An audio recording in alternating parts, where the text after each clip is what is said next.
Bonsoir à toutes et à tous et merci de nous suivre depuis le palais de Koulouba à Ouagadougou. Je suis Lalia Mardia Koulibaly, journaliste présentatrice à Deni Voice et je suis très heureuse de vous accueillir dans cette émission spéciale avec une personne tout aussi spéciale, le président de la transition, chef de l'État, le capitaine Ibrahim Traoré himself. Bonsoir, Monsieur le Président. Bonsoir. Excellence, Monsieur le Président. Cet entretien est une première dans notre pays et nous vous remercions pour votre disponibilité à parler aux enfants et avec les enfants. Je ne suis pas seule pour conduire cet entretien, je laisse chacun se présenter. Bonjour Monsieur le Président. Bonjour. Je me nomme Warren Ashken Ninkema, journaliste reporter à Défi Junior. Bonjour. Je suis Keita Abdourahman. Je suis correspondant scolaire et journaliste présentateur à Deni Voice. Bonsoir Monsieur le Président. Bonsoir. Je m'appelle Yaro Leila Rosine, journaliste à Défi Junior. Merci, chers camarades. Excellence, Monsieur le Président de la transition. Qu'est-ce que ça vous fait d'être interviewé par les enfants journalistes? D'accord, bonjour à tous. Et merci d'être là. Je dois dire que je suis ému d'abord. C'est la première fois aussi que je rencontre des enfants journalistes avec un art oratoire sans pareil. Félicitations à vous. Ça me fait beaucoup de plaisir et je pense que ce serait un moment d'échange entre nous et que vous pourrez apprendre beaucoup de choses donc à l'issue, aussi bien que moi aussi, d'apprendre beaucoup de choses de vous. Merci, Monsieur le Président. Nous aussi sommes heureux d'avoir ces moments avec vous. Pouvez-vous nous parler un peu de votre enfance et de votre parcours professionnel avant d'être président de notre pays? Je suis né dans un village qu'on appelle Kera, qui se situe dans la boucle de Mouhoun, où donc j'ai passé une partie de mon enfance, mais surtout une grande partie à Bondoupi, qui est à 15 km de Kera environ. Mon enfance, je n'ai pas grandi forcément dans une famille aisée. Et il y a beaucoup de choses qu'il faille comprendre en tant qu'enfant. Ce qu'il faut surtout retenir, et c'est l'occasion pour moi ici de remercier les parents. À votre âge, ce n'est pas évident, mais quand j'étais à votre place, ce que j'ai retenu plus de mon père, c'est à chaque fin du mois quand je le voyais avec son ardoise en train de calculer. Chaque fin du mois, il calcule et quand il a pris sa retraite, c'est chaque 3 mois, il calcule. Mais plus tard, quand j'ai grandi, j'ai compris qu'est-ce qu'il calculait. C'est difficile, lorsqu'il y a le salaire, et de réfléchir à comment nourrir les enfants, comment les scolariser, comment les soigner, comment les habiller. Voilà un peu les calculs qu'il faisait. Donc c'est pour vous dire que les parents, ils se soucient beaucoup de nous, ils se battent pour nous, et vous ne pouvez pas imaginer combien. Beaucoup d'entre vous, quand vous serez grands un jour, vous comprendrez. Nous, il a fallu qu'on grandisse et pouvoir rendre hommage à nos parents aujourd'hui. S'il y a aussi quelque chose que j'ai appris du papa, il y a une phrase qu'il nous disait chaque fois à la maison: exécution avant réclamation. Parce qu'il fut militaire aussi, avant de devenir plus tard infirmier. On l'obéissait et on faisait ce qu'il nous demandait de faire. Et même si on ne voulait pas le faire, il faut d'abord exécuter et plus tard, vous le faites comprendre. Il y a un certain nombre de valeurs que les parents nous ont inculquées. En ce qui concerne d'abord l'intégrité, l'honneur, la dignité, ce sont des choses qu'on a appris avec eux et qui nous ont forgés et qui nous ont permis peut-être d'être ce que nous sommes aujourd'hui. Comme je dis, les parents n'étaient pas forcément aisés, mais ce n'est pas pour autant qu'il faut aller mendier, ce n'est pas pour autant qu'il fallait pleurnicher ou aller mentir ou voler. C'était interdit, strictement interdit. Donc il y a un certain nombre de valeurs, malgré donc, que vous n'êtes pas forcément aisé, mais vous devez incarner. La solidarité, par exemple, on nous apprenait toujours à partager avec les autres. Et je pense qu'il y a eu des moments où peut-être qu'on n'était pas en bonne phase, on était enfant, on ne comprenait pas. Pourquoi la maman, vous savez qu'au village, les enfants des autres peuvent venir passer 1 an, 2 ans avec vous pour étudier ou voilà. Ceux qui quittent les plus petits villages et reviennent en ville. Donc, quand elle nous donnait 2 gâteaux, peut-être qu'elle donnait 3 gâteaux à l'enfant de l'autre. Et nous, bon, en tant qu'enfants, ça nous faisait un peu jaloux. Pourquoi vous ne nous donnez pas peut-être la même chose? Pourquoi même prendre mieux soin de l'enfant de trucs que ses propres enfants? Elle nous disait toujours que vous comprendrez quand vous serez grand, le jour où vous ne serez pas peut-être à côté de nous. Étant grand, on comprend.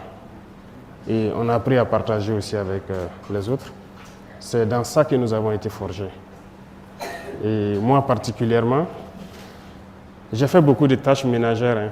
C'est qu'on dirait peut-être les tâches des filles. J'aidais ma maman à laver ses assiettes, à vendre ses beignets et tout. Les gens se sont peut-être moqués de moi, les camarades à l'école. Mais c'était une manière pour moi de la soutenir. Parce que ce n'est pas facile de la voir se lever à 5 h du matin. Voilà, chaque jour, faire ses beignets pour aller à l'école. Moi, la récréation, j'étais le premier, je courais à rejoindre l'emplacement, je l'aidais à vendre ses beignets. Les camarades peuvent se moquer et tout, mais voilà, je l'aidais comme je pouvais. Donc c'est un peu ce qui a marqué la toute petite enfance. Je me suis retrouvé à 14 ans libre. Quand j'ai dit libre, je me suis retrouvé tout seul à Bobo, libre de faire ce que je veux. Mais on n'est pas enfant par l'âge, c'est dans la tête. Et à partir de ce moment, j'ai compris qu'il fallait prendre sa vie au sérieux. Parce que quand je dis libre, à 14 ans, vous êtes libre de faire ce que vous voulez. Vous avez le choix d'être paresseux, de ne plus travailler, de ne plus aller à l'école, mais aussi de continuer à poursuivre. Parce que depuis le primaire, on vous dira peut-être qu'on a toujours été premier de classe, mais ce n'est pas pour zéro parce que le papa, il ne s'amusait pas. Il prenait tout son temps pour nous instruire à la maison. Et les week-ends, lorsqu'il te donne un problème ou des opérations ou une dictée et que tu n'as pas réussi, tu ne manges pas le petit déjeuner.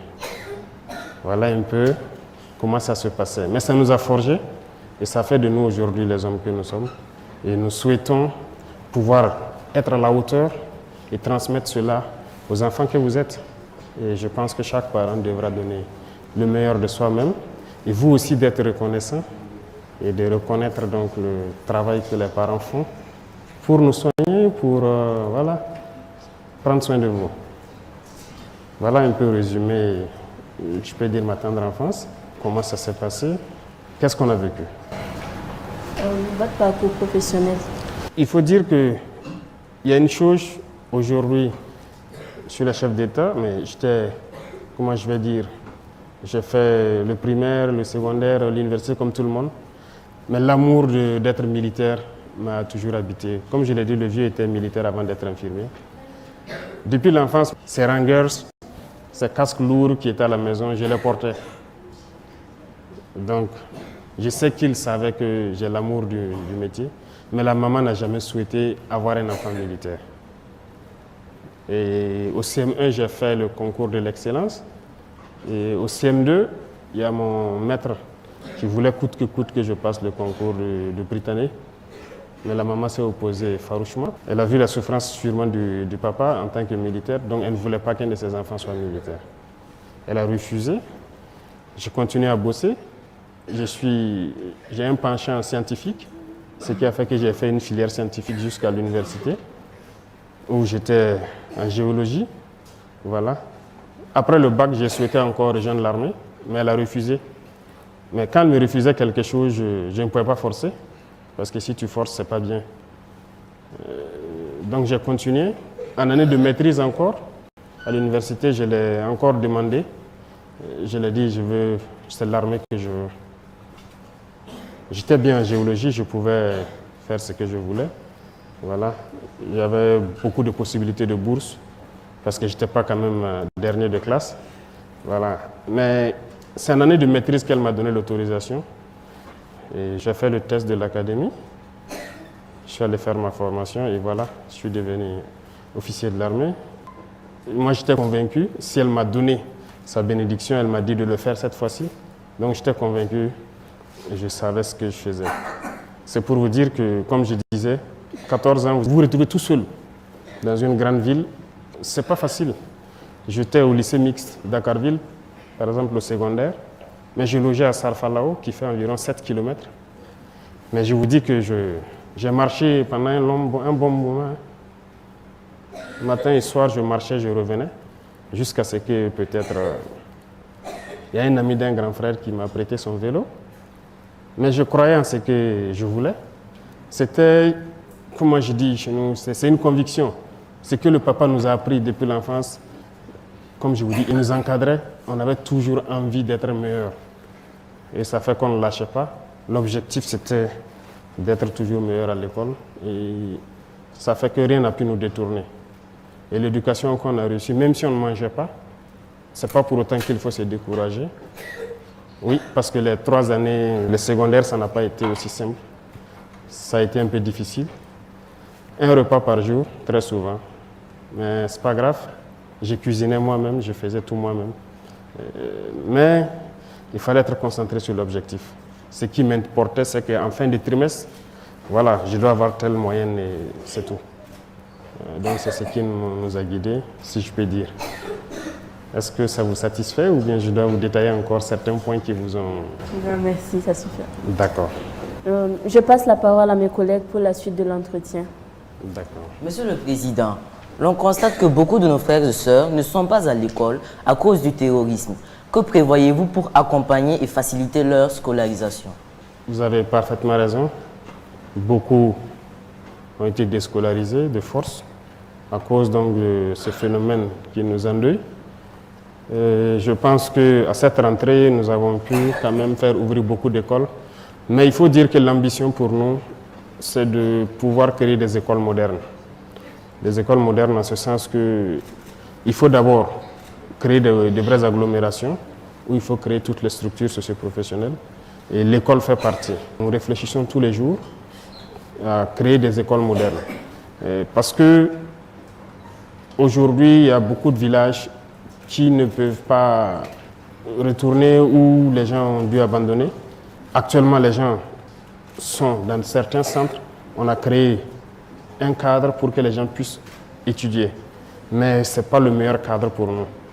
Donc, nous souhaitons faire retourner les gens dans les grands centres, mais nous souhaitons créer des écoles modernes, c'est-à-dire où les enfants peuvent s'épanouir. Il ne s'agit pas d'avoir une classe avec des effectifs, de 100 et quelques assez pléthoriques, où les instructeurs ont du mal à instruire. Sinon, cela existe déjà. Nous avons mis un certain nombre de conditions. Mais l'objectif, c'est de créer vraiment, de construire des écoles modernes. Cette année, on a pu construire quelques écoles dans certaines villes déjà. C'est vrai que les gens n'ont pas l'information, mais peut-être que bientôt le reportage sera fait. Des écoles ont été construites avant même les vacances, dans certains centres où il y a eu assez de déplacés. Mais l'objectif, lorsque nous ramenons les gens dans leur école, nous voulons créer de nouvelles écoles où les enfants vont apprendre et être très bien épanouis. Donc ce processus aussi est en cours.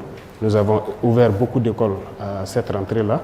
Donc beaucoup d'élèves ont repris les cours. Beaucoup de centres qui étaient fermés ont repris. Mais nous sommes dans le processus de construire de nouvelles écoles modernes pour que les enfants puissent étudier et avoir les mêmes chances que ceux qui sont dans les zones non affectées. Excellence, Monsieur le Président. On aimerait bien savoir que fait le gouvernement pour garantir la protection des droits et la sécurité des enfants au Burkina Faso. Je pense que c'est la mission principale du gouvernement. Tout le combat que les gens mènent, c'est pour garantir donc, les droits des enfants, si je peux dire. D'abord, le droit à la vie qui est un droit pour tout le monde. Tout le monde a droit à la vie. Donc tout ce que nous mobilisons, tout ce que nous faisons actuellement, c'est de combattre ce terrorisme-là. C'est pour garantir d'abord le droit à la vie. Et qui dit droit à la vie, droit à la protection donc des enfants.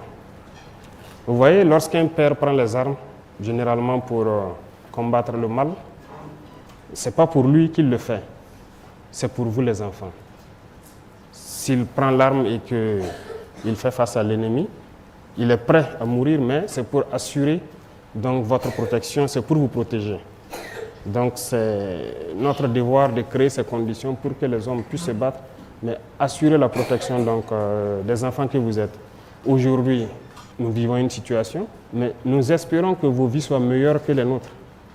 Que ceux qui n'ont pas droit à un certain nombre de privilèges aient ce droit-là demain.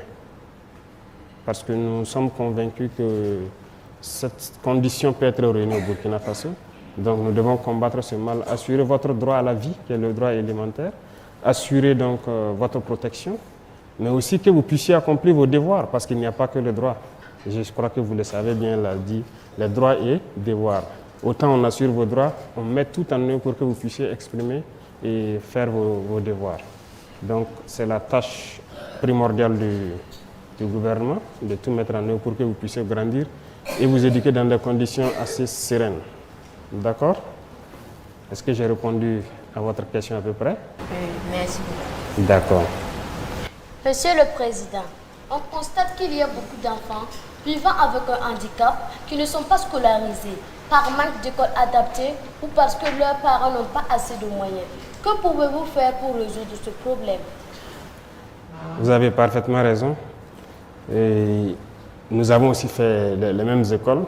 Et comme vous le dites, on a souvent constaté qu'on ne fait pas trop attention à ce volet-là depuis un certain temps.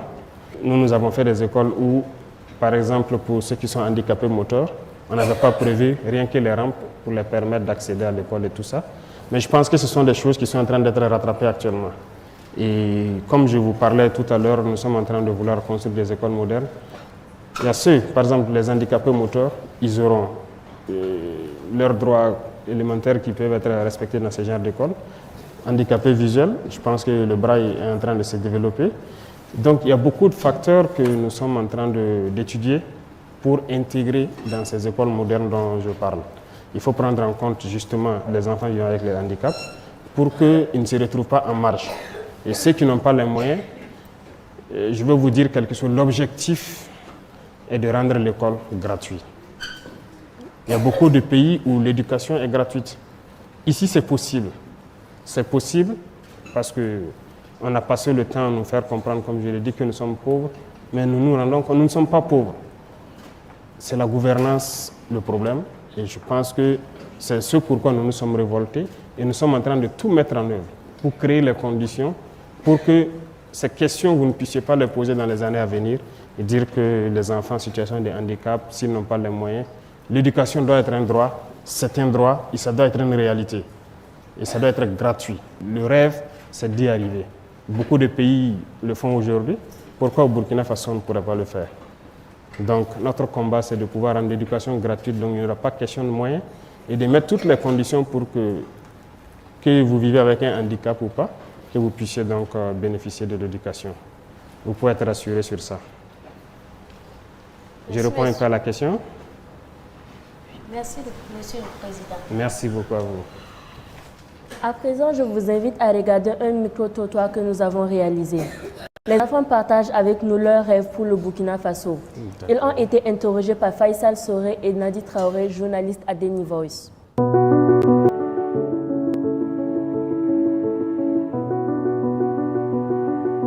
Je m'appelle Baga Divine Lorissa Tirawan. Mon rêve pour le Burkina Faso, c'est que les gens respectent les grandes personnes et les autorités. Je m'appelle Wedroro Gladys. Mon rêve est d'être docteur parce que je veux soigner les gens qui sont malades. Je veux que le Burkina Faso soit en paix et personne ne soit malade au Burkina Faso.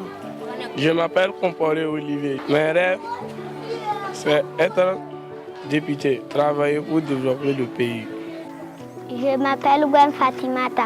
En tant qu'enfant, je veux que tous les enfants aillent à l'école sans avoir peur, que tous les déplacés internes puissent retourner dans leur village, qu'il y a beaucoup de nourriture au Faso. Je me nomme Pedro Aboubakar Sidik. Je me rêve pour que le Burkina Faso soit en paix et que je puisse aller à l'école pour devenir demain un infirmier et que le Burkina Faso se développe. Je m'appelle Soulama Djouma Dole Olé Afay Mawad. Ce que je veux pour le Burkina, je veux que la paix revienne au Faso, que chaque enfant ait une famille, que les filles ne soient pas forcées de se marier, que les enfants soient scolarisés. Je m'appelle Mouare Abdoulaye Fridouane. Dans le futur, je vois un Burkina meilleur. Je veux la santé au Burkina. La santé, le bonheur, la paix et plus de gars. Je veux que tous les enfants du Burkina Faso aillent à l'école.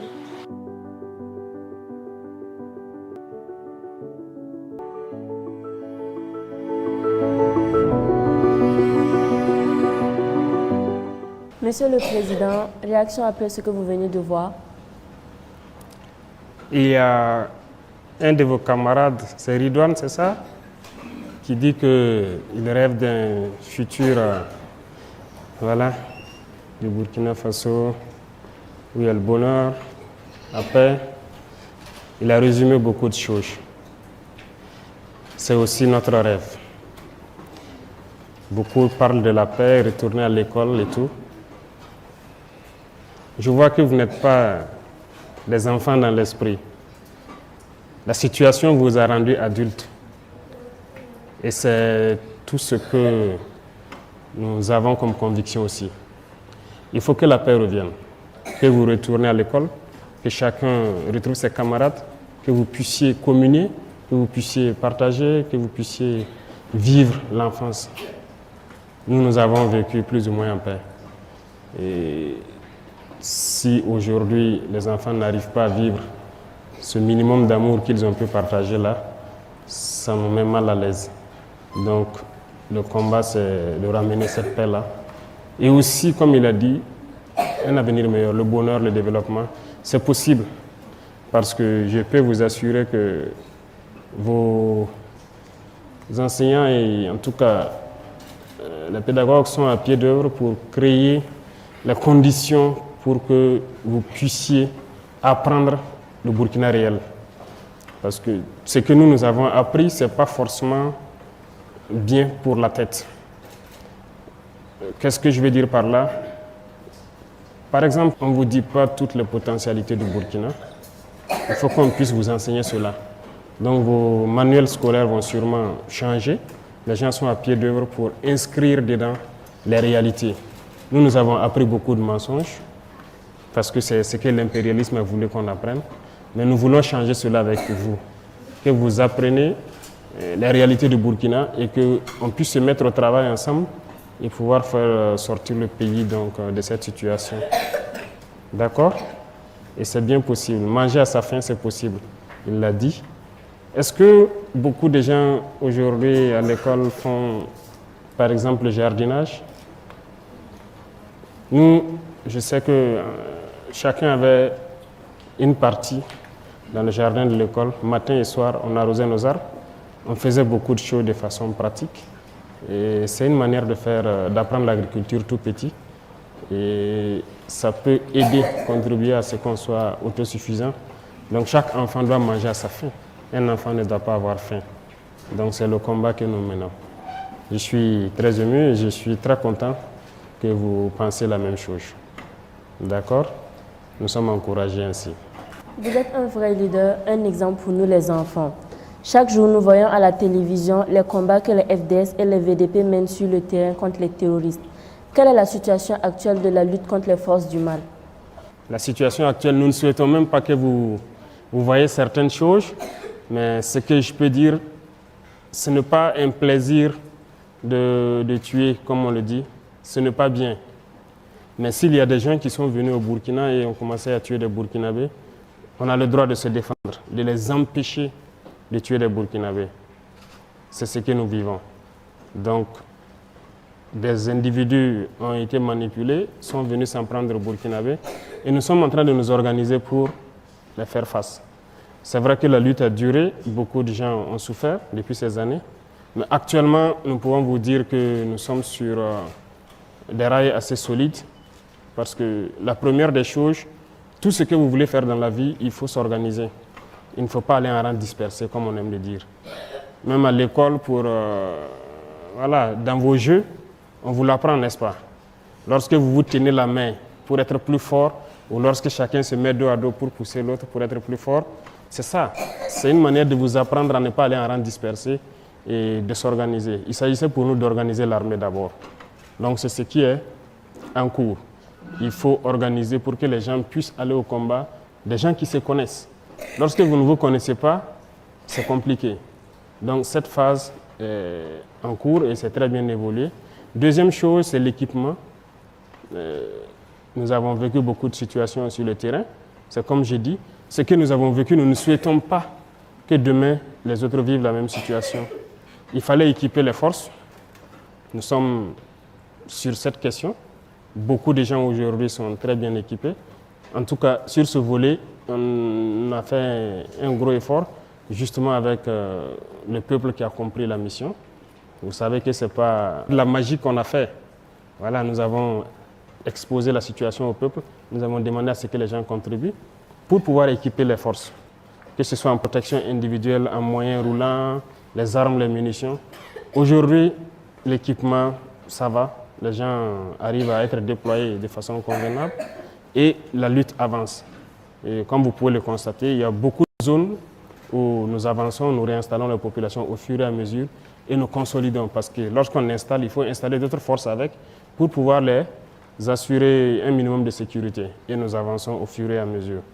Donc, a priori, nous pouvons vous dire que partout au Burkina, les opérations se mènent. Que ce soit à l'extrême, toutes les frontières, voilà, nous menons des opérations et nous installons les populations au fur et à mesure. Donc, vous pourrez le constater plus tard. Nous ne donnons pas généralement les noms de tous les villages réinstallés, mais à chaque jour, en tout cas, des villageois retournent sur leur terre et essaient de réorganiser la vie avec les FDS et les VDP qui concourent donc à assurer leur sécurité. Donc voilà un peu le point. Ça avance très bien et nous sommes en tout cas reconnaissants de tout ce qui se bat actuellement.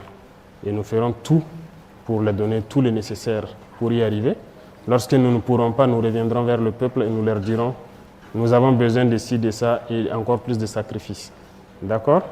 Mais la lutte avance très bien. Tous les jours en tout cas, nous arrivons à faire des opérations, à avoir des victoires.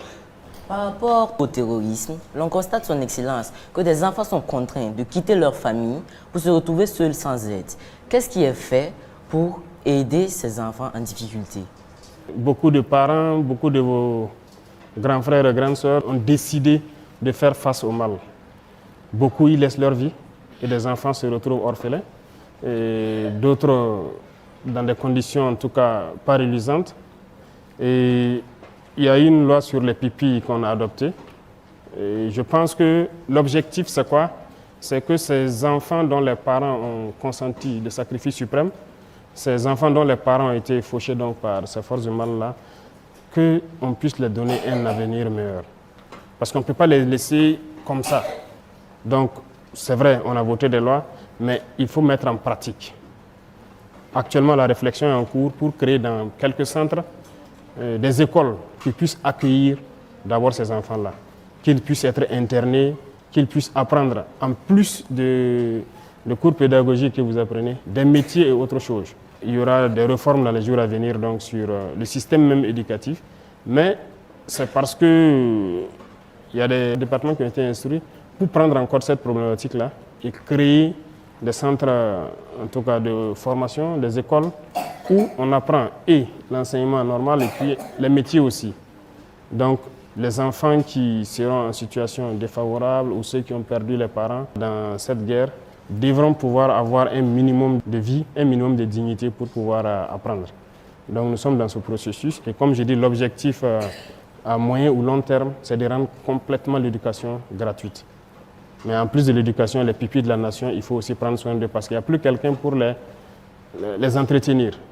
Donc c'est un devoir pour la nation de prendre soin d'eux. Voilà pourquoi nous votons ces textes-là.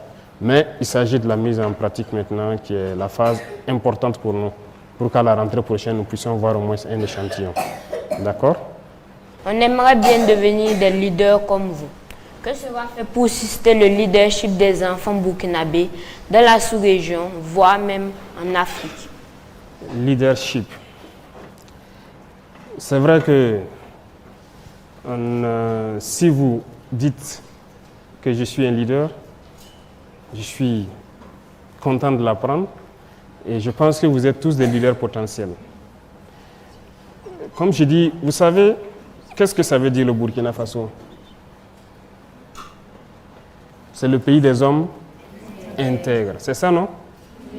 Il y a beaucoup de pays dans le monde où c'est peut-être le nom d'une colline, d'une rivière ou d'un animal, ou en tout cas un symbole qui donne le nom au pays.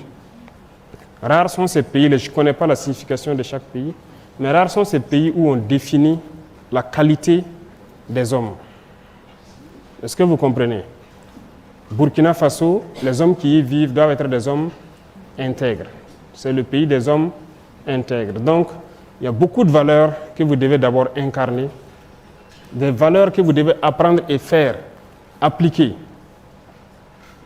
Ça commence par là.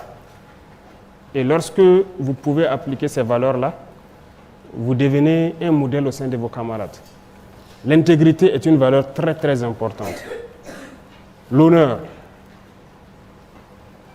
Je pense qu'il y a un petit bouquin, et on espère que ça pourrait être partagé un peu partout, et que l'éducation civique et morale dans les écoles on puisse vous apprendre toutes ces valeurs-là. Qu'est-ce que c'est que l'honneur? Qu'est-ce que c'est que l'intégrité? Qu'est-ce que c'est que la solidarité? Il y a beaucoup de valeurs. Lorsque vous développez ça autour de vous, vous êtes un modèle. Et votre parole doit être une parole d'honneur. Est-ce que vous comprenez? Donc, nous allons instaurer donc dans vos cursus là un certain nombre de cours qui puissent vous permettre déjà dégager l'assurance de pouvoir être des modèles pour vos camarades. Et ça, c'est important. Après ces valeurs, il y a le travail, il y a l'exemplarité, il y a beaucoup de choses. Donc, moi, je ne peux pas citer quelles sont mes qualités, parce que j'ai des défauts aussi. Voilà, l'homme n'est pas parfait, mais il y a un certain nombre de qualités qu'il faut avoir pour peut-être être leader. Si vous n'êtes pas un exemple, les gens ne peuvent pas vous suivre. Et qui dit exemple, c'est le bon exemple, puisqu'il y a le mauvais exemple et il y a le bon exemple. Donc il y a des vices dans la vie, il faut s'en éloigner, forcément, et prendre le bon exemple. Quelqu'un qui ne respecte pas ses parents, tu ne peux pas dire à l'autre de respecter ses parents, parce qu'il va te dire que toi-même tu ne respectes pas tes parents. Vous comprenez?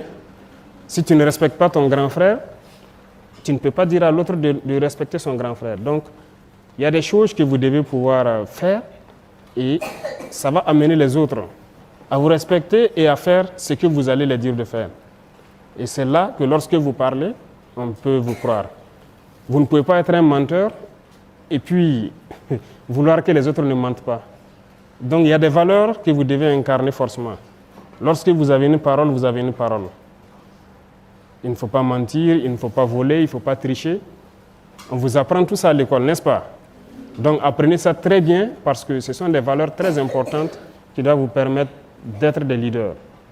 Lorsque vous êtes un menteur, si vous parlez, même dans votre classe, quelqu'un va lever le doigt et dire que non, toi tu as menti hier, tu as dit ça, ce n'est pas vrai.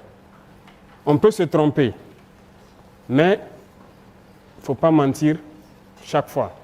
Vous pouvez ne pas avoir la vérité sur un sujet, se tromper, dire quelque chose, mais aussi reconnaître à un moment donné qu'on s'est trompé. Ça fait partie aussi de la qualité d'un leader.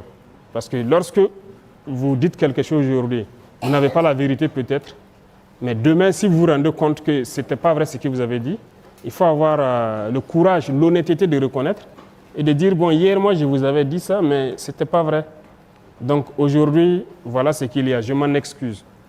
Donc, le leader, c'est beaucoup de choses qu'il faut réunir, mais je pense qu'il y a de bons exemples dans la société et normalement, les parents doivent être de bons exemples pour vous inculquer toutes ces valeurs-là. Et à l'école, les instituteurs le font. À la maison aussi, il faut le faire. Et il faut apprendre beaucoup. Et vous êtes tous des potentiels leaders. D'accord? Donc le leadership, on fera tout pour vous inculquer ces valeurs-là à l'école et vous permettre de pouvoir vous exprimer, vous affirmer. D'accord? Est-ce que je réponds un peu à votre question? Oui, merci beaucoup. D'accord. Monsieur le Président, nous imaginons que ce n'est pas facile de diriger un pays en crise. Qu'est-ce que nous, les enfants, nous pouvons faire pour vous aider à réussir votre mission? C'est pas facile. Même si ce n'était pas un pays en crise, c'est pas facile. Parce que diriger, c'est compliqué. Il faut pouvoir se mettre au-dessus de tout, écouter tout le monde, apprendre beaucoup de choses, vraiment avoir, comme on dit, la tête sur les épaules. Mais surtout un pays en crise, une crise qui perdure, c'est compliqué. Mais ce que moi je vais vous demander, vous les enfants, c'est de cultiver le patriotisme. C'est la meilleure chose que vous puissiez donc faire pour que nous ayons le courage de mener le combat. Et le patriotisme, c'est très important. Il faut aimer sa patrie. Et qui dit patrie, c'est vous-même d'abord. Il faut vous aimer entre vous, il faut être solidaire. Et je suppose qu'à la récréation, chacun partage son gâteau avec les enfants qui n'en ont pas. N'est-ce pas? Il faut aider les parents, il faut les soutenir, il faut les écouter. Il faut tout faire pour vous éloigner de certains vices, je peux dire, notamment la drogue. C'est des choses, peut-être pour les tout petits, ils ne savent pas ce que c'est, mais pour ceux qui ont un certain âge, on vous en parle déjà. Il faut tout faire pour éviter certains vices. Parce que vous êtes l'avenir de la nation. Vous êtes l'avenir de la patrie. Il n'y a pas de raison que vous tombez dans certains vices. Aujourd'hui, le milieu scolaire est malheureusement affecté, mais il faut s'en éloigner. Donc, il y a beaucoup de choses qu'il faut apprendre pour être de bons patriotes. Vous respectez déjà les couleurs, le drapeau c'est sacré, et lorsque vous chantez l'hymne national, j'espère que vos enseignants vous expliquent ce qu'il y a dedans. Les mots sont peut-être un peu lourds pour vous, mais on peut vous expliquer ça. C'est fort, l'hymne de la victoire. Donc, à partir de là, vous devez développer beaucoup de choses pour aimer votre prochain, pour être solidaire. Et lorsque vous aimez, vous, entre vous, vous êtes solidaires, lorsque nous menons ce combat, nous sommes sûrs que voilà, la génération qui vient est encore plus soudée que nous, et une génération patriotique. Et ça nous motive, ça nous encourage. Donc ça peut être ça votre contribution. Apprenez à être des patriotes, apprenez à être les enfants du Burkina. Et c'est ça le moteur qui nous amène donc à combattre et à faire tout le nécessaire pour que vous ayez un avenir radieux. D'accord? Donc je peux résumer votre contribution à ça. Soyez des enfants patriotiques, soyez solidaires, aimez-vous. Voilà, la paix c'est au sein de vous d'abord. Et votre génération ne connaîtra pas ce que nous avons connu. Merci, Monsieur le Président. Merci beaucoup. Excellence, Monsieur le Président, nous allons passer la parole au public pour leurs questions. Mais avant, je vous invite à regarder une vidéo où des enfants qui ne sont pas avec nous sur le plateau vous adressent le message de leur cœur. Regardons. Je m'appelle Toukone Jennifer. Je veux que le président surveille les Burkinabés et qu'il fasse finir le terrorisme au Burkina Faso. Je m'appelle Kompori Radia Oudat. Je veux que le président sorte parler et que les enfants respectent le code de la route. Je m'appelle Namono Célestin. Monsieur le Président, est-ce que vous avez une solution pour nous, puisque nos camarades déplacés puissent tourner dans leur localité?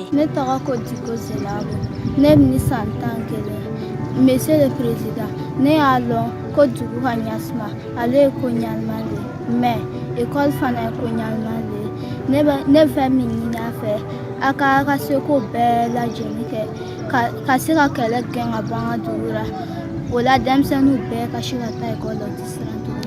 Je m'appelle Ilbudo Ornella. Je veux qu'il baisse les prix de nourriture pour qu'on puisse manger bien et partir à l'école. Je m'appelle Foulama Brian. Je veux que le président du Faso paye la scolarité de tous les enfants qui n'ont pas l'argent pour payer leur scolarité et qu'il les donne. Je m'appelle Toné Chérifatou. en face du président Ibrahim Traoré, je lui dirais merci d'avoir aidé, de nous avoir donné la joie. Je m'appelle Tienou Amen Emmanuel. Je suis né à Tansila. J'ai commencé à étudier à Tansila. À cause de l'insécurité, les écoles étaient fermées. J'étais obligée de venir chez ma grande sœur à Tchériba pour étudier. Là-bas, j'ai trouvé mon CP. Aujourd'hui, je suis à Ouaga, en train de faire 6e. Je vous demande, Monsieur le Président, quand est-ce que je peux retourner chez moi?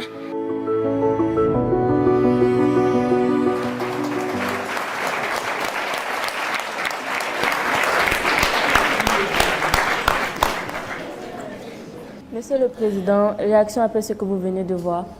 Vous êtes une force pour ceux qui se battent. Lorsqu'ils vous voient, ça les encourage. Lorsqu'ils vous voient les encourager et que vous connaissez la portée de ce que c'est que la paix, ça les encourage. Il a dit de payer la scolarité. L'objectif, c'est que tous les enfants puissent étudier de façon gratuite au Burkina Faso. Et c'est possible. On peut vous assurer que c'est possible. C'est comme je vous disais. Nous, par exemple, lorsqu'on étudiait, on nous a caché beaucoup de choses, on nous a beaucoup menti. Mais c'est parce que ceux qui nous ont colonisés ont toujours eu cet esprit malin d'avoir peut-être des gens qui dirigent pour eux leurs intérêts, mais pas pour nos intérêts. Donc lorsque nous faisons des projections, c'est possible. C'est possible qu'au Burkina, l'éducation soit gratuite. Et ça le sera. Donc il n'y aura pas question de s'inquiéter normalement dans très peu de temps, dans les années à venir, à aller à l'école, à payer sa scolarité et tout, ça devrait aller. Et pour manger à sa faim, comme il le dit, actuellement, si vous suivez bien, notre combat, c'est l'autosuffisance alimentaire aussi.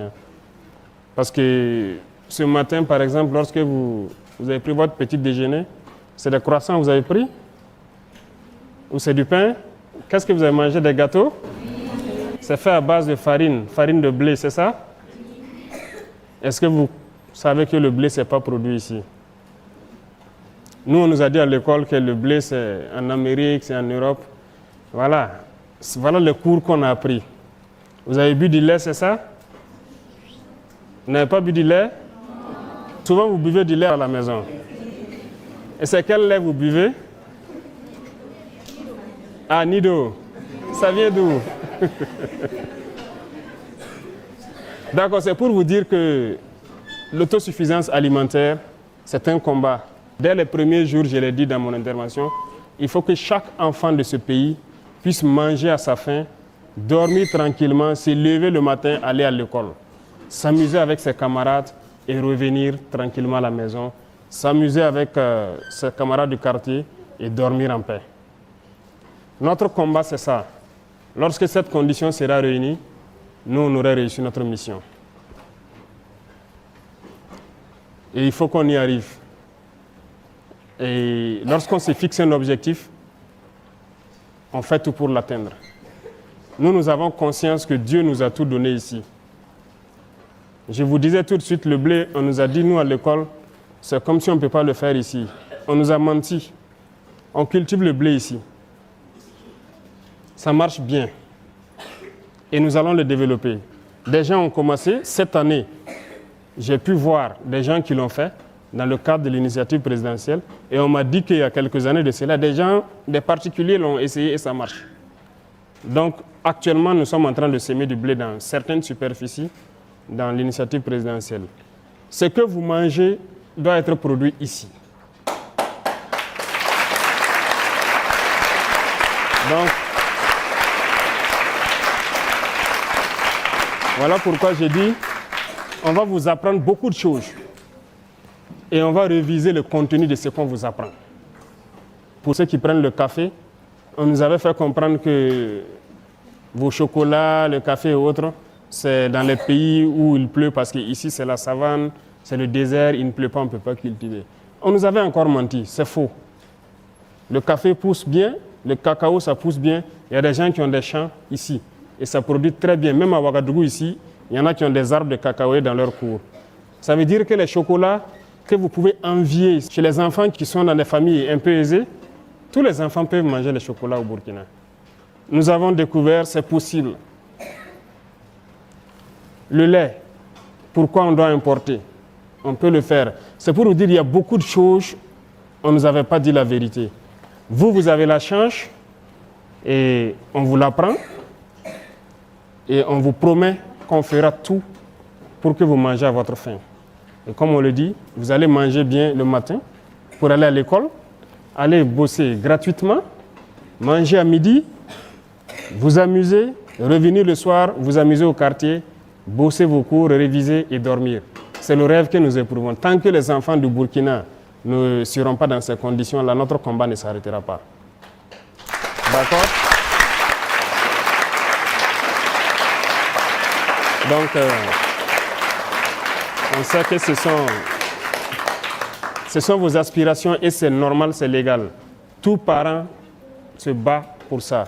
Même ceux qui n'ont pas d'enfants se battent dans l'espoir d'avoir des enfants et de prendre soin d'eux pour qu'ils vivent dans des conditions meilleures que eux et qu'ils puissent être meilleurs que eux.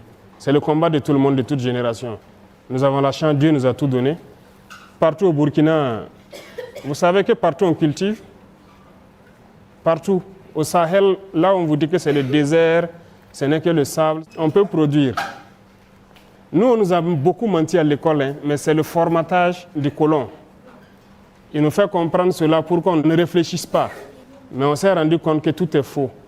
Si Dieu a laissé beaucoup de lacs dans ce désert-là, il sait pourquoi. On peut tout cultiver au Burkina, on peut tout faire, la terre est fertile. Et il y a des choses tellement naturelles au Burkina qu'on n'a même pas planté mais qui étaient là. N'est-ce pas?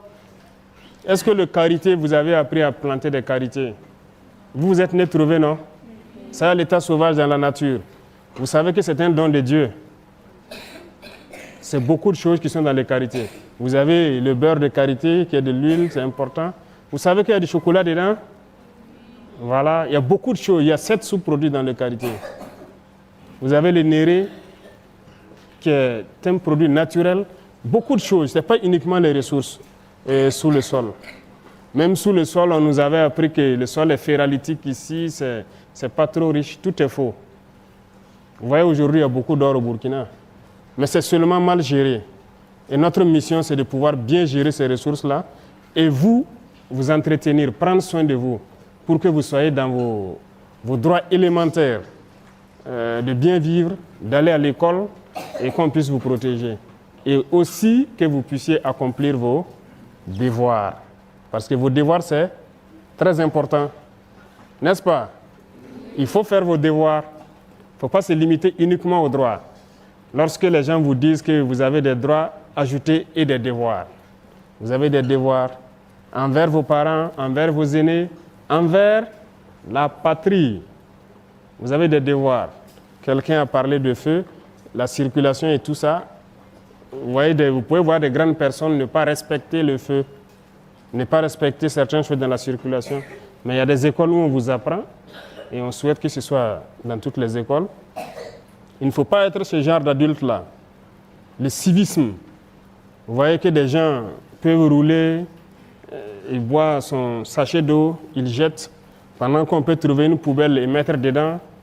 On doit nettoyer, on doit rendre notre cadre de vie propre. C'est un devoir citoyen, c'est du civisme. Vous voyez aujourd'hui la maladie de la dengue qui nous fatigue. On fait beaucoup d'efforts, les médecins, les infirmiers. C'est le lieu de les rendre hommage d'ailleurs. Je vois que beaucoup d'enfants souhaitent être médecins et tout, pour que les gens soient en bonne santé. Mais est-ce que vous savez que cette maladie, principalement, c'est de la saleté? Les gîtes, quand on parle de gîtes larvaires, vous voyez l'eau sale qui est dans la rue, les moustiques se posent dessus parce qu'eux, ils veulent ça pour se développer. Et nous, on crée les conditions pour que les moustiques aient ça pour se développer. On est beaucoup sale, il faut le reconnaître, donc il faut beaucoup assainir. Peut-être que les plus grands regardent un peu la télé. On a lancé une initiative la semaine passée, l'initiative présidentielle pour le développement communautaire. L'objectif, c'est d'assainir nos villes. Voilà. L'épidémie sévit beaucoup plus à Bobo et à Ouaga, les deux grandes villes, mais c'est parce que nous sommes sales. Ceux qui jettent les sachets dans les rues, ça part obstruer les caniveaux, d'autres jettent l'eau sale, ça reste là. Dans nos quartiers, on n'arrive même pas à creuser nous-mêmes les caniveaux. On va faire sortir les gens vont travailler. Voilà, les 6 mètres où il n'y a pas de caniveau et tout, chacun va donner quelqu'un, on va creuser. Si on a du ciment, on met pour drainer les eaux vers les grands caniveaux et sortir de la ville. Le civisme, ça compte beaucoup. Vous devez apprendre ça et vous devez chaque fois reprocher donc, aux adultes qui n'ont pas le bon réflexe, tout poliment, lorsque quelqu'un jette de l'eau sale quelque part ou quelqu'un jette un sachet ou en tout cas fait quelque chose qui n'est pas civique, de trouver la formule très polie de lui rappeler ça. Et je pense que si un enfant te rappelle de ne pas jeter un sachet dans la rue, tu dois avoir honte. Et tu vas aller ramasser et chercher une poubelle pour mettre. D'accord? Donc je compte sur vous pour le faire très poliment. Voilà, si le tout petit comme ça voit un adulte jeter un sachet dans la rue et puis il dit « Ah tonton, il faut ramasser le sachet là, pourquoi tu jettes ici ?» Il doit avoir honte et puis ramasser. S'il ne le fait pas, vous le faites. D'accord? Donc, cultiver ce comportement civique-là, c'est très important. OK? Voilà. D'autres questions? Le micro-trottoir a été réalisé par Latifatou Dianda et Jérémy Gugma de Deni Voice. Je passe la parole au public pour prendre 5 interventions. Bonjour, Monsieur le Président. Je réponds au nom de Conservo Imelda Askit, en classe de 4e à l'établissement Gabriel Tabourin. Monsieur le Président, qu'est-ce que les enfants doivent faire pour ne pas dévier de la loi et ne pas rejoindre les groupes terroristes? Bonjour, Monsieur le Président. Je m'appelle Traoré Nandi Ketia Pegwende. Je fais la classe de CE2C et j'ai 8 ans. Comment nous, les enfants, pouvons contribuer à la paix? Bonjour, Monsieur le Président. Je réponds au nom de Yira Akimianik. Je suis âgé de 11 ans. Je suis en classe de 6e C au lycée de l'Alliance chrétienne de Cambouin-Saint. Monsieur le Président, il y a beaucoup d'enfants malades dans les hôpitaux dont les parents n'ont pas les moyens pour assurer leurs soins de santé. Qu'est-ce qui est fait pour les aider? Bonjour, Monsieur le Président. Je me nomme Koulibaly Suleiman. Je suis élève en classe de 4e à l'école Enko Ouaga Campus. Ma question est la suivante, Monsieur le Président. Quelles sont les mesures prises par votre gouvernement pour lutter contre le mariage des enfants et leur emploi dans les zones d'orpaillage? Bonjour, Monsieur le Président. Je me nomme Ouedrago Kenza. J'ai 12 ans, en classe de 4e C, au collège Saint-Jean-Baptiste de La Salle. Monsieur le Président, aujourd'hui c'est un honneur pour moi de pouvoir réaliser mon rêve, qui est de vous rencontrer, ainsi de pouvoir vous poser une question. Ma question est la suivante. Monsieur le Président, est-ce que les droits de l'enfant font partie des priorités de votre gouvernement? C'est bon? D'accord, merci beaucoup. Merci, chers camarades, pour les questions.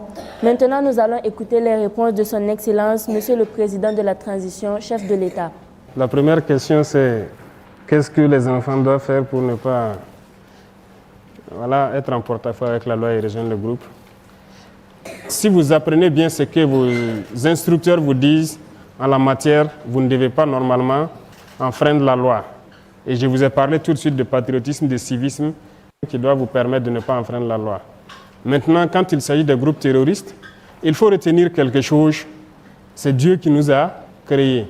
Donc, on n'a pas le droit d'ôter la vie à quelqu'un. Ça, c'est un paramètre très important. Et qu'est-ce que le terrorisme fait? C'est venir tuer, instaurer la peur et tout. Donc c'est le mal. Et vous ne devez jamais avoir le mal en tête. Donc vous devez tout faire pour ne pas faire du mal à votre prochain. Quand je dis du mal, il ne faut même pas parler à votre camarade de sorte qu'il ne soit pas heureux. Il faut être solidaire. Lorsque vos camarades n'ont pas quelque chose ou ont besoin de quelque chose, il faut les soutenir. Vous avez parlé des enfants qui n'ont plus de parents dus au terrorisme. Vous devez pouvoir partager tout ce que vous avez avec eux. N'est-ce pas? Vous devez pouvoir aider, même dans vos exercices, dans vos cours, ceux qui n'ont pas la capacité d'apprendre comme d'autres. Il y a des élèves très brillants, il y a des élèves moins brillants. Il y en a qui ne sont pas brillants parce qu'il a faim ou bien parce qu'il n'a pas ses parents à côté, parce qu'il a beaucoup de soucis. C'est votre rôle de pouvoir les aider. à les rendre heureux, à les faire rire. Lorsque vous êtes en train de jouer, vous devez pouvoir les faire entrer dedans, les permettre d'oublier un peu ce qu'ils ont vécu. Donc, c'est votre contribution comme ça. Lorsqu'il y a des enfants déplacés internes ou des enfants qui n'ont plus de parents, vous devez tout faire pour qu'ils soient heureux. Partagez tout ce que vous avez avec eux, votre joie, votre bonheur, tout ce que vous avez comme matériel. Voilà. S'ils n'ont pas de stylo, ils n'ont pas quoi, c'est à vous de... Ceux qui peuvent les en trouver, voilà, il faut trouver ça pour eux. Ceux aussi qui ont la chance d'avoir des parents qui sont un peu aisés, il faut chaque fois les bousculer pour aider vos camarades enfants qui n'en ont pas. D'accord? Voilà, c'est votre contribution comme ça. Et en apprenant donc tout ce que vos instructeurs vont vous apprendre dans le civisme, je pense que vous allez contribuer à empêcher de sorte que les enfants ne puissent pas se retrouver au maître de ces gens-là. D'accord? Et surtout, aimer votre patrie. Tout ce que j'ai cité, c'est aimer votre patrie. S'il n'y a pas de Burkina, vous allez aller où? On ne sait pas. Nous aimons être au Burkina, n'est-ce pas? Vous l'avez chanté tout à l'heure. J'avais la chair de poule quand vous chantiez. Il faut aimer votre pays. Il faut aimer votre pays, aimer votre prochain. Être solidaire. C'est une très, très, très importante vertu que vous devez avoir, surtout vous les enfants. Vous devez cultiver ça. Être très solidaire, c'est très important, surtout dans ces moments où il y a des enfants déplacés et qu'il y a des enfants qui ont perdu leurs parents. OK? Voilà, donc je compte sur vous pour inculquer ces valeurs-là et pouvoir les cultiver autour de vous. Pour ce qui constitue votre contribution à la paix, ça rejoint un peu tout ce que je dis. Vous contribuez déjà beaucoup en encourageant les forces, en exprimant ces valeurs que vous êtes en train d'apprendre, en restant très poli, en restant des gens qui écoutent les personnes adultes, en tout cas qui vous donnent de très bonnes leçons, en restant des gens qui écoutent leurs instructeurs, les parents, les aînés, voilà, vos grands frères, vos grandes sœurs, tout ce qu'ils vous donneront comme éducation, il faut le prendre. Je vous ai parlé de certains vices, on vous les dira à l'école aussi. Ce n'est pas bien de fumer, ce n'est pas bien de tricher, ce n'est pas bien de... Voilà, on va vous dire beaucoup de choses, il ne faut pas le faire aussi. D'accord? Et vous contribuerez donc à avoir un pays en paix. D'accord? Pour les enfants malades, je pense qu'il y a déjà une loi qui dit qu'il faut, les enfants d'un certain âge, les soins gratuits, mais on doit reconnaître que ce n'est pas effectif partout. Les soins sont gratuits pour les enfants d'un certain âge, mais la réalité, dans certains centres, peut-être ils ne disposent pas de médicaments ou de toute autre chose. Actuellement, le combat, c'est de ramener le niveau donc, de beaucoup de structures sanitaires à un niveau assez, en tout cas, confortable pour pouvoir prendre soin des enfants. Et pourquoi ne pas même mettre en place un hôpital mère-enfant? Le projet est en cours. C'est un terme donc des médecins, hôpital mère-enfant comme l'hôpital pédiatrique qui est ici, où on va soigner uniquement les enfants en fait. Donc, il faut développer les capacités de ces hôpitaux-là. Ce sont des processus qui sont en cours pour pouvoir donner le meilleur donc, de nous et prendre soin des enfants jusqu'à un certain niveau, les prendre en charge gratuitement. Aujourd'hui, il y a beaucoup de choses pour certains maux qui sont pris en charge gratuitement. On ne souhaite même pas que les enfants aient ça, mais il se trouve qu'il y a des enfants, par exemple, qui ont des maux comme les cancers. Et on a réveillé notre hôpital qui soigne ça. Et c'est gratuit pour les enfants de 0 jusqu'à 15 ans, je crois. Donc, il y a un certain nombre de pathologies aussi où la prise en charge est gratuite. Mais nous travaillons à ce que, dans une frange d'âge donnée, lorsqu'un enfant ne se sent pas, il part à l'hôpital, il puisse tout avoir gratuitement. Mais c'est un travail qui va demander, voilà, on ne peut pas le dire qu'on le fera demain, mais ça, les capacités vont augmenter au fur et à mesure. Nous connaissons la réalité de nos infirmeries, de nos hôpitaux, et on fait l'effort de pouvoir accroître leurs capacités et créer des centres un peu plus modernes pour prendre soin de vous. OK? L'autre question, c'est le mariage et puis les sites d'orpaillage. Il y a beaucoup de textes qui sont en train d'être revue. Comme je vous ai dit, il y a des choses qui ne cadrent pas avec notre temps. Et c'est ça qu'on appelle les réformes. C'est ce qu'on est en train de faire. Il y a beaucoup de textes qu'on est en train de relire. Dans ces textes-là, c'est ce qu'on appelle le code des personnes de la famille. OK? Voilà. Même le code pénal, tout ça, c'est en relecture. Et je pense qu'on va revoir la question du mariage précoce. Il y a déjà des textes qui existent, mais l'application peine souvent. Et il faut reconnaître que dans certains villages, ça continue, le mariage des enfants. Mais il faut mettre en œuvre pour qu'il y ait toutes les structures au plus près des populations pour empêcher cela. Et au fur et à mesure, comme je le disais, de la reconquête, lorsqu'on installe des villages, on fait tout pour qu'on les accompagne avec toutes les structures possibles et appliquer les sanctions qu'il faut lorsque les gens s'entêtent à le faire. On vous a dit ça, non? Lorsqu'il y a des règles dans la société et que vous ne respectez pas, il y a des sanctions qui vont avec. N'est-ce pas? Voilà, donc si des adultes forcent pour marier les enfants, il y a des sanctions qui sont prévues. Et on est en train de relire les textes, peut-être pour aggraver les sanctions, pour que personne n'ose le faire. D'accord? Voilà. Vous devez vivre votre enfance et au moment venu, avoir le choix. Donc, c'est un combat, c'est une lutte. On est là-dessus. Concernant les sites d'orpaillage, c'est vrai, c'est une réalité, on observe dans les images. Et nous aussi, on a été sur le terrain, on a constaté beaucoup. Les enfants qui y travaillent. Actuellement, nous sommes en train de chercher d'abord à mécaniser, même les sites artisanaux, on veut tout mécaniser. Si nous arrivons à rendre l'éducation gratuite, tous les enfants vont aller à l'école. Vous pensez qu'ils vont aller encore sur les sites d'orpaillage? Non. Donc si l'école devient gratuite et qu'on arrive à manger à notre faim, vous ne verrez plus d'enfants sur les sites d'orpaillage. Les enfants ne partent pas là-bas par plaisir, parce qu'ils sont très exposés. Il y a des produits chimiques tels que le mercure, le cyanure. C'est très dangereux. Ce n'est pas bon pour la santé et nous le reconnaissons. Et même les adultes qui y travaillent, comme je dis, on est en train de vouloir mécaniser pour qu'ils ne soient pas en contact avec ces substances-là, parce que ça détruit notre jeunesse. Beaucoup de gens ont des techniques pour mécaniser un peu l'orpaillage là. Et si nous arrivons à le faire et rendre l'enseignement gratuit, produire sérieusement pour que tout le monde mange à sa faim, je pense qu'aucun enfant ne va se retrouver sur les sites d'orpaillage.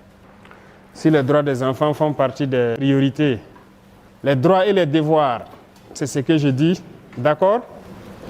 Mais les droits des enfants, c'est la priorité de tout le monde. Ce n'est pas de notre gouvernement seulement. Le premier droit, c'est le droit à la vie.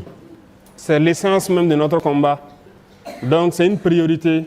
Le droit à l'éducation, c'est l'essence de notre combat. Tout de suite, je vous disais quoi? Nous, on nous a menti. On ne veut pas que vous, on vous mente. C'est l'éducation. Qu'est-ce qu'on doit vous mettre dans la tête pour que le pays se porte bien? Donc, c'est un droit que nous puissions mettre tout en œuvre pour vous apprendre les réalités du Burkina, ce qui est bien pour le Burkina et que vous soyez de très bons Burkinabés. Donc, ce droit à l'éducation-là, qu'on le veuille ou pas, si on veut que ce pays reste Burkina, nous sommes obligés de développer ça. Donc, ça fait partie de nos priorités. Et comme je dis, tous ceux qui se battent aujourd'hui au front, FDS, VDP, c'est pour vous protéger. Lorsqu'un père se lève et prend l'arme, il part au contact de l'ennemi, c'est pour que ses enfants puissent vivre en paix.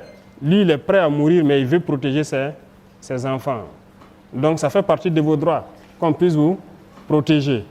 Vous pouvez être rassurés, c'est tout le combat que nous menons. Et je résume encore à la même phrase que je dis. Il faut que vous, les enfants, vous puissiez manger à votre faim, aller à l'école tranquillement et dormir en paix. Donc, ça fait partie de notre combat. C'est ce pourquoi nous sommes là. Donc, ça fait partie de nos priorités. Et vous permettre d'accomplir vos devoirs. N'est-ce pas? N'oubliez pas ce paramètre. Il faut accomplir vos devoirs également. Voilà un peu, si je peux dire, la réponse aux 5 intervenants, si je me trompe.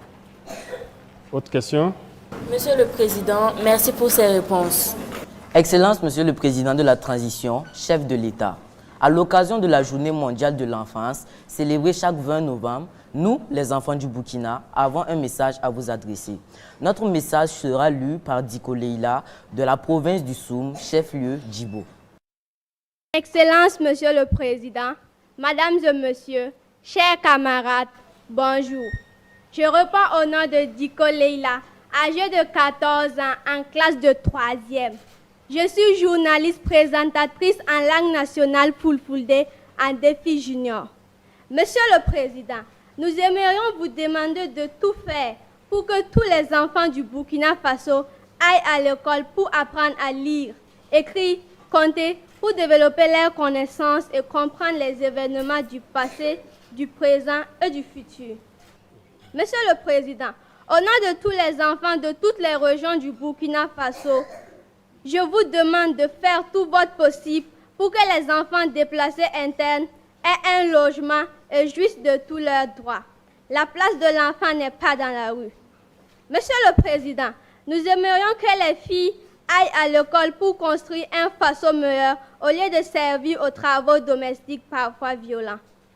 Monsieur le Président, nous, en tant qu'enfants, voulons la paix et la sécurité au pays, afin que nous puissions jouir pleinement de tous nos droits restreints à cause de la crise sécuritaire. Monsieur le Président, nous, vos enfants, vous demandons d'aider tous les enfants dans les situations difficiles pour leur bien-être, pour l'évolution du pays. Je vous remercie.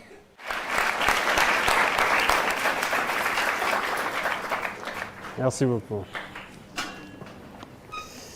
Merci. Chers camarades journalistes, enfants du Burkina Faso, nous sommes presque à la fin de cet entretien exclusif. Nous allons à présent écouter le message solennel de notre invité très spécial, le chef de l'État, son Excellence, le capitaine Ibrahim Traoré.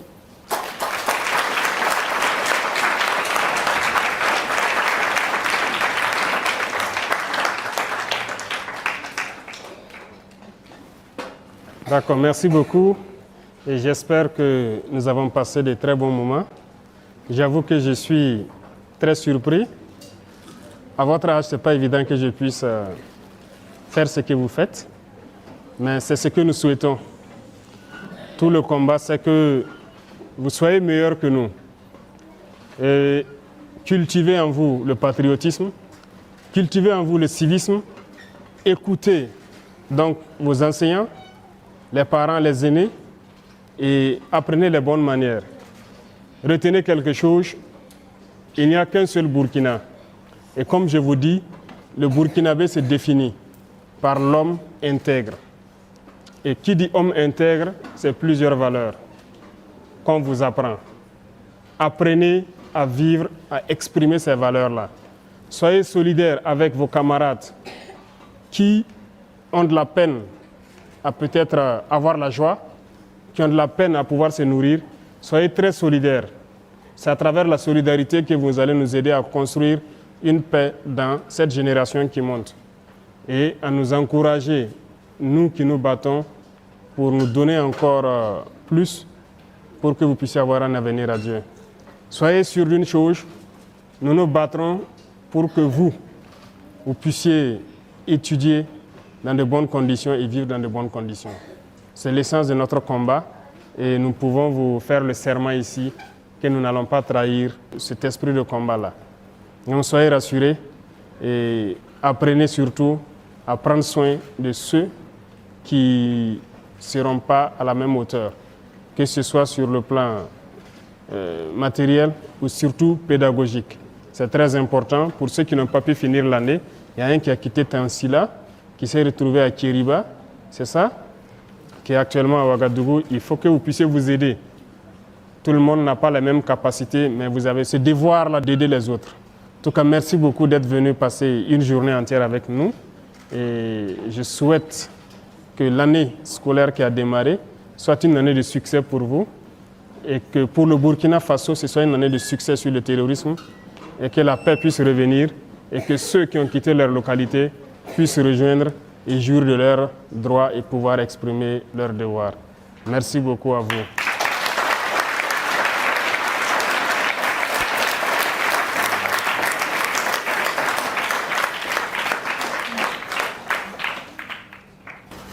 Merci, Monsieur le Président, pour cet honneur à notre endroit.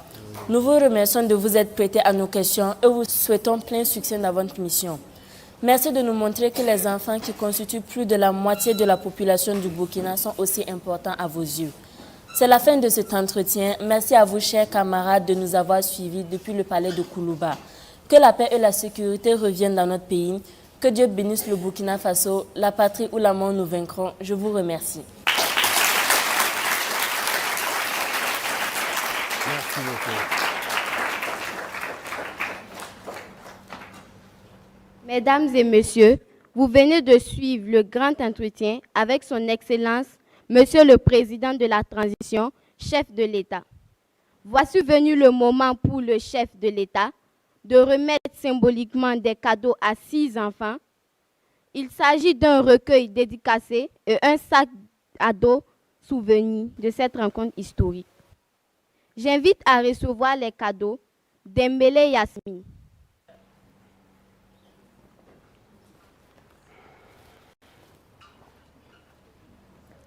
Dembélé, ça va? Fais un bon usage, d'accord? Voilà. Et apprends ça à tes camarades, ok? Merci, beaucoup de courage. Dao Awa Nafisatou.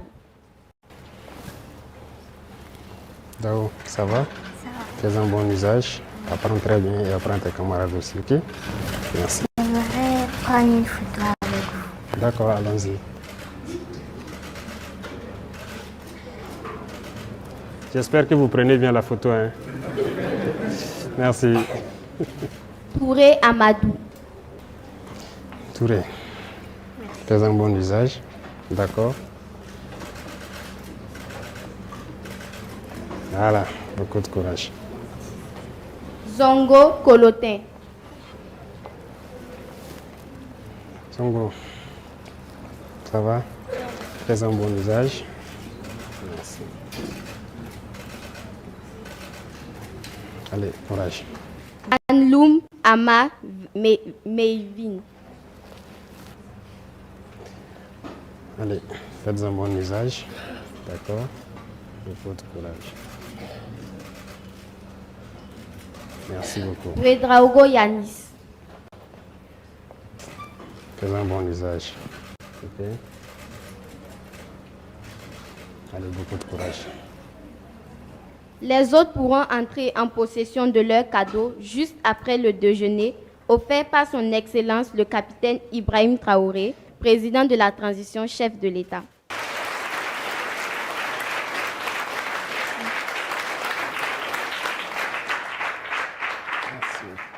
J'invite à présent nos 4 journalistes à faire la photo avec le président de la transition, chef de l'État. Mesdames et messieurs, merci de vous tenir debout pour le retrait de son Excellence, le capitaine Ibrahim Traoré, président de la transition, chef de l'État. La suite du programme prévoit la photo au perron. Je vous remercie.